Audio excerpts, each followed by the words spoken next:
এবার বাজেট সংকটে মার্কিন যুক্তরাষ্ট্রের সবচেয়ে গুরুত্বপূর্ণ সংস্থা department of homeland security DHS যদি কংগ্রেস আগামী শুক্রবারের মধ্যে তাদের বাজেট পাশ না করে তাহলে দেশ জুড়ে শুরু হবে আংশিক সরকারি শাটডাউন। তবে বিশেষজ্ঞরা বলছেন বেশিরভাগ নাগরিক হয়তো প্রথম দিকে এ বিষয়ে বড় ধরনের কোনো পরিবর্তন টেরি পাবেন না। যুক্তরাষ্ট্রে ২০২৬ অর্থবছরে এখনও হোমল্যান্ড সিকিউরিটি বিভাগ ডিএইচএস-এর বাজেটই পাশ হয়নি। অন্য সব ফেডারেল সংস্থার অর্থায়ন এরই মধ্যে অনুমোদিত হয়েছে। সর্বশেষ জানুয়ারির শেষ দিকে পাশ হওয়া বাজেট প্যাকেজ ডিএইচএস-এর জন্য মাত্র ২ সপ্তাহের অর্থায়ন দিয়েছিল, যাতে কংগ্রেস অভিবাসন নীতির সংস্কার নিয়ে আরও সময় পায়। আর এই সংস্কারের দাবি আসে মিনিয়াপোলিসে ২ মার্কিন নাগরিক অ্যালেক্স প্রেট্টি ও রেনে গুডের মৃত্যুর ঘটনার পর, যাদের গুলি করে হত্যা করেছিল ফেডারেল ইমিগ্রেশন এজেন্টরা।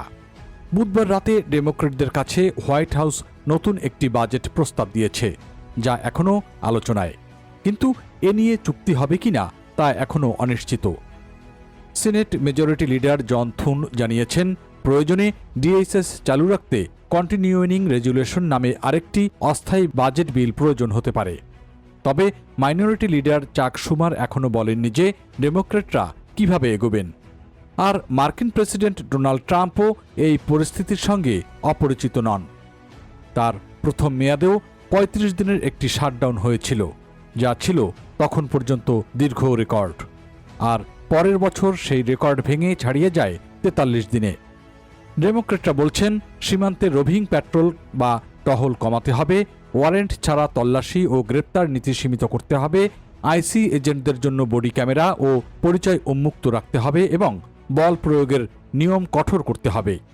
অন্যদিকে এসব প্রস্তাবের প্রায় সবই প্রত্যাখ্যান করেছেন রিপাবলিকানরা।